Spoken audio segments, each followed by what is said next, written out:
How to fix ene.sys driver error in Windows 11. Hi guys, welcome to our channel. Let's begin. In this video, I will guide you on how you can fix ene.sys driver error. The first thing you want to do is open up the search menu and type File Explorer.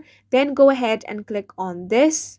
Now you want to click on the view option. From here, click on options, then click on change folder and search options. Here you want to select the view tab. Now find the option of hidden files and folders. Go ahead and select the show hidden files, folders and drives option.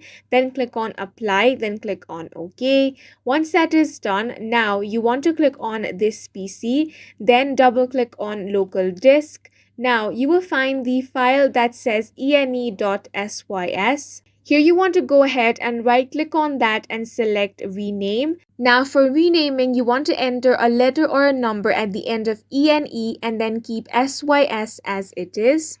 Now you want to click yes to rename the file there and continue for file permissions. And then once you have done that, you should go ahead and restart your computer, and with this your problem will be fixed.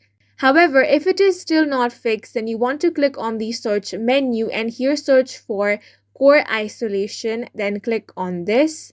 Now, if memory integrity is turned on here, then you want to turn it off. So simply go ahead and toggle that option off. After that is done, restart your device. And that's it for this video. If you found it helpful, please make sure to hit the like button and subscribe for more videos like this.